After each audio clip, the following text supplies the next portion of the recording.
Terça-feira, hora do... Nossa, eu quero saber. Eu recebo aqui a advogada Juliana Coelho. Bom dia, Ju. Bom dia, como é que você tá? Cris, tudo bem? Quanto tempo que a gente não se vê, Pois né? é. Pois é. Vamos matar as saudades Vamos hoje. matar a saudade, tirando as dúvidas do povo de Com casa. certeza. São muitas delas. A gente já começa o dia assim, especial, já tirando dúvida, né? Tanto de direito trabalhista quanto doméstico. Juliana está aqui disponível. Bora ver a primeira que chega aqui no telão do nosso Bom Dia, porque as pessoas têm enviado pelo 981819700. Inclusive, quem não mandou pode mandar, que ainda dá tempo para a Juliana. Sou motorista de ônibus há 20 anos, entre ônibus e caminhão, tenho 26 anos de contribuição paga. Não tenho conhecimento dessa lei de 25 anos para uma aposentadoria especial. Eu tenho direito? Pode me ajudar? Denise, nesse caso, ele teria direito até 1995, por ali existia uma lei que previa que motorista de ônibus ele tinha direito à aposentadoria especial. Hoje, essa legislação já não mais se aplica, então, em tese, ele não tem. Mas se ele estiver dentro desse contexto de motorista, submetido a algum tipo de agente insalubre, algum agente químico, um ruído excessivo, algo que ele consiga realmente, através de um laudo, através do perfil profissiográfico, através de algum documento, comprovar que estava submetido a uma atividade insalubre, aí sim ele vai ter direito a essa aposentadoria especial com essa contribuição de 25 anos. Sou Edilson, trabalho em uma empresa há 13 anos, mas ultimamente no trabalho faz anos que o salário de todos os funcionários está reduzido sem explicação. Como assim? Reduziu sem explicação? Durante a pandemia houve realmente, né, a possibilidade de redução, mas já deveria ter voltado, porque a pandemia já acabou.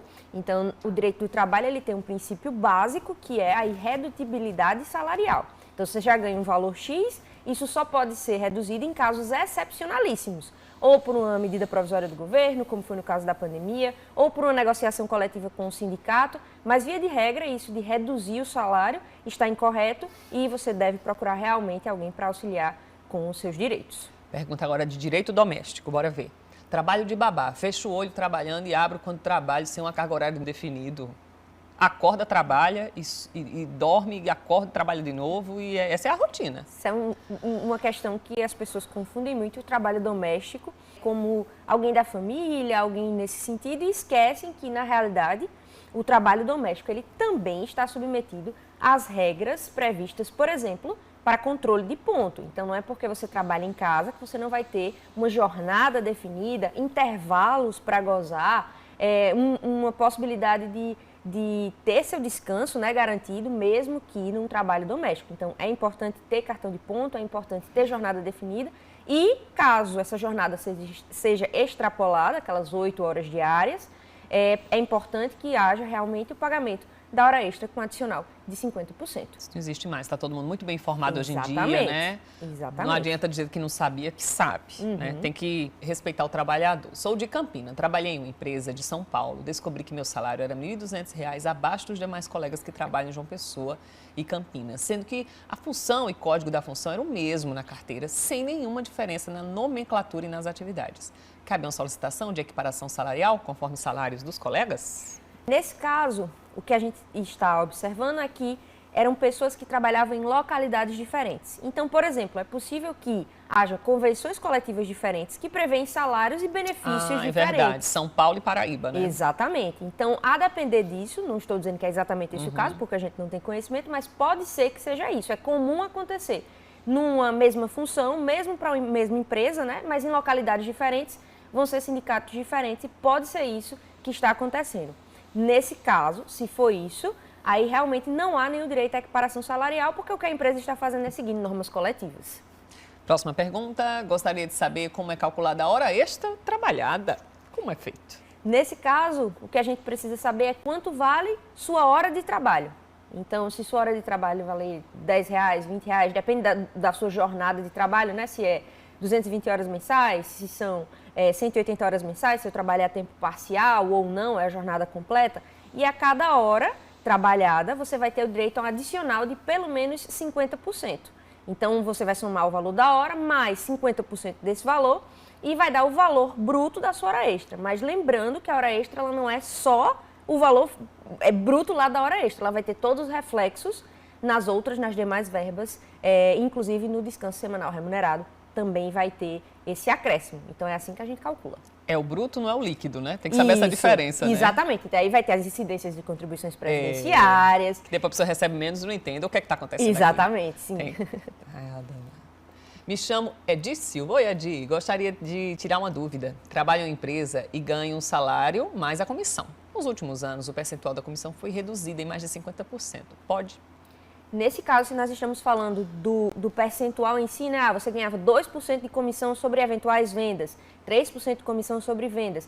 Nesse caso, o percentual em si não pode ser reduzido. Mas não quer dizer que porque você ganha 3%, que o valor ali no final vai ser fixo, né? Depende do número de vendas. Então, as vendas podem ter caído e isso ter refletido no seu pagamento. Mas o percentual em si não pode ser reduzido, até por aquele princípio que a gente falou no início da irredutibilidade salarial. Mais uma pergunta. Natália do Gás. Oi, Natália. Gostaria de saber da doutora se é legalizado 2 horas extras todos os dias da semana, incluindo domingo. E se a pessoa que estuda tem direito sobre o horário de trabalho. São 2 perguntas. Natália, via de regra, não é saudável, vamos dizer assim, trabalhar sempre em hora extra.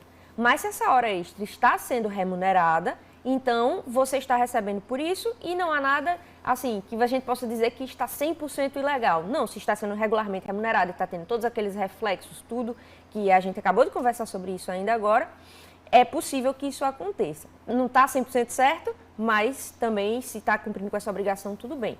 Sobre a questão de trabalhar e estudar, aí a gente vai ter uma distinção entre se você é uma pessoa que está trabalhando e estudando e é, por exemplo, um menor aprendiz, ou se você está trabalhando e estudando e é uma questão da faculdade, por exemplo, isso vai variar. Porque se você já trabalhava e você passou a, depois que começou a trabalhar, fazer uma faculdade ou algo nesse sentido, em tese, o trabalhador não tem direito a faltar ao trabalho para fazer a faculdade. A faculdade que deve ser escolhido um horário que não comprometa o horário de trabalho, exatamente. Então, depende da situação. Se a pessoa já estuda, acorda com o patrão, olha, você vai me contratar, eu estudo tal horário, que tal, né? Exatamente. Se for depois também, tem que ter uma conversa. Exato. Senão tem que ser adequado. E aí pode haver, por exemplo, uma compensação de jornada. Sim. Num dia eu trabalho mais para folgar mais cedo, porque nesse dia eu tenho aula mais cedo, uma aula prática, algo nesse sentido. É possível, mas não há nenhuma obrigatoriedade que o patrão, por exemplo, passe a permitir que você faça uma jornada de 6 horas diárias, quando você deveria trabalhar 8. Se for para ter um melhor profissional capacitado, eu acho que o patrão vai até, né? Exato. Tem que também, né, entender os dois lados. Juliana vai voltar, hein? O papo aqui tá maravilhoso e vai continuar. 981819700. Manda pergunta para ela. É direito trabalhista? É direito doméstico? Manda que ela vai voltar já, porque hoje é dia de tirar dúvidas, né, Juliana? Com certeza. Até daqui a pouco. Vamos voltar a conversar com a advogada Juliana Coelho mais uma vez, né, Ju? Bom dia de novo. Bom dia de novo. Então me pergunta, tem muita chegando por aqui. Bora lá. Viviane, 52 anos, de Campina Grande. Trabalho há pouco mais de um ano numa empresa e por conta do uso excessivo do celular no trabalho adquiri uma LE, né, que é a lesão por esforço repetitivo. E ontem fui desligada. Hoje eu vou fazer o exame demissional. Devo citar o problema ao médico? Posso recorrer na justiça? Na opinião dela foi por causa do trabalho, né? Nesse caso, Denise, é muito importante a gente esclarecer que esse momento do exame demissional, ele é muito importante, porque a depender do caso, a pessoa pode ter direito, por exemplo, a uma estabilidade, porque sofreu algum tipo de acidente ou doença do trabalho, como é o caso aí da Viviane.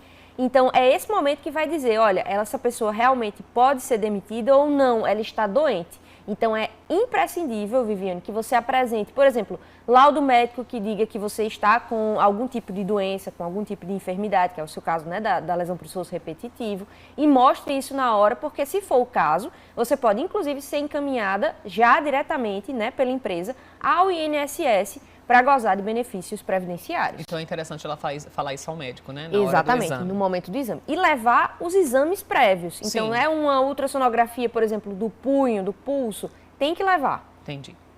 Próxima pergunta, gostaria de saber se uma pessoa que trabalhou por 10 anos, sem carteira assinada, tem direito a algum benefício? 10 anos. Nesse caso, é muito importante que você vá atrás de ter essa carteira, esse direito à carteira assinada reconhecido. Lembrando que a maioria, quase totalidade dos direitos trabalhistas, eles sofrem prescrição depois de 5 anos. mas o direito de ter sua carteira assinada, ele não prescreve. Então, você pode ingressar, inclusive com a ação trabalhista, só para ter esse direito reconhecido, né, essa assinatura dessa carteira, desse vínculo clandestino, porque isso vai ter reflexos na hora da sua aposentadoria, por exemplo. Então, é muito importante ir atrás desse direito de ter a carteira assinada. Sou diarista, trabalho há 1 ano e meio em uma casa. Queria saber quais os meus direitos. Maria, do bairro das Indústrias. Maria, você tem direito a, basicamente, a quase totalidade dos direitos que todo trabalhador urbano tem. Então, por exemplo, você tem direito a uma jornada de trabalho bem definida e caso ultrapasse esse tempo, né, pré-determinado, você tem direito a ganhar horas extras com adicional de 50%. Você tem direito a, se trabalhar à noite, por exemplo, ter o adicional noturno, você tem direito a férias, a 13º, ao recolhimento do FGTS, até a carteira assinada e todos esses demais benefícios que um trabalhador urbano tem, férias, enfim, todos eles. Tem uma diferença entre diarista e trabalhadora doméstica, né? Isso. O fato é que, se você for só diarista, trabalhar uma vez, até 2 vezes na mesma residência, você não tem direito a esses benefícios. Mas se você está se intitulando diarista, mas você trabalha mais do que 2 vezes, por exemplo, 3 vezes na mesma casa, nesse caso você vai ser uma empregada doméstica e aí sim vai fazer jus a esses benefícios. Se for diarista, é prestador de serviço, então não tem direito a esses benefícios. O que é assinar carteira com tempo determinado ou tempo indeterminado em dias, né? Qual a diferença de um para o outro? Nesse caso, Denise, algumas modalidades de trabalho elas vão ter tempo determinado. Então, por exemplo, quando eu estou contratando uma pessoa por experiência, normalmente esse contrato é por prazo determinado e ele vai poder ser de até 90 dias. Mas vai para a carteira. Isso, vai para a carteira, tem que ir para a carteira, mesmo esse período de experiência. Normalmente as empresas assinam 45 e aí renovam por mais 45. Então isso é um contrato por prazo determinado, não é o único tipo. Por exemplo, contratações de fim de ano, tem aquele aumento de demanda. Isso. Então eu faço uma contratação por tempo determinado. Trabalho temporário, que exatamente, chama, né? Que é o trabalho temporário. Existem essas modalidades que permitem safra, por exemplo, o trabalhador rural que vai trabalhar no período de safra, por tempo determinado. Obra certa, a construtora contratou lá aquele pedreiro, aquela pessoa. A empreitada. Exatamente, para trabalhar naquela obra específica. Então, isso são contratos por prazo determinado. Mas a regra geral é que os contratos eles são vigentes por prazo indeterminado. Então, eu contrato e aí a pessoa fica trabalhando até o momento que ou a pessoa não quer mais trabalhar naquele lugar ou a empresa resolve demiti-la sem justa causa ou por justa causa se tiver cometido alguma falta grave. Respondido, então.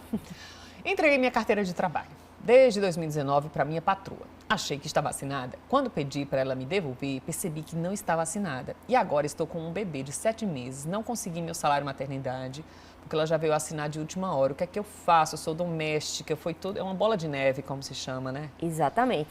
É aquela velha história de que a gente não trata o trabalho doméstico como um trabalho urbano normal, regular. Então, nesse caso, a pessoa ficou sem carteira de trabalho desde 2019. E quando precisou da licença, não teve direito. Exatamente. Então, é muito importante pegar essa carteira, fazer um recurso lá no INSS para tentar reverter essa sua situação do salário maternidade. Até porque o salário maternidade, ele normalmente, né, via de regra, ele é um direito que ele é bem claro e bem fácil de ser recebido. Então, é importante tentar um recurso no INSS, caso não seja deferido, ingressar com um processo judicial para tentar a garantia desse benefício. Tem como receber o retroativo? Tem como receber o retroativo se ela conseguir comprovar que realmente estava com a carteira assinada, já deveria estar com a carteira assinada, que foi um erro da empregadora, e aí ela vai conseguir receber. Mais uma pergunta. Trabalho como empregada doméstica 5 anos, das 7 horas às 3 da tarde. Meus patrões nunca falam em assinar minha carteira, nunca tirei férias.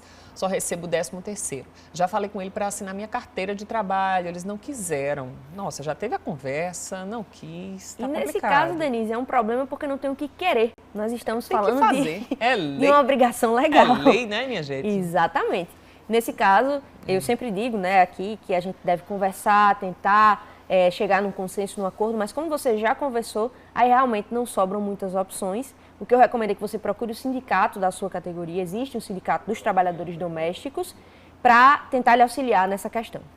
Muito obrigada, Juliana Coelho, pela participação. Se chegou pergunta, não deu tempo de responder, fica para uma próxima vez sem nenhum problema. Obrigada, Ju. Muito obrigada, Denise, e até a próxima. Até a próxima, um ótimo dia.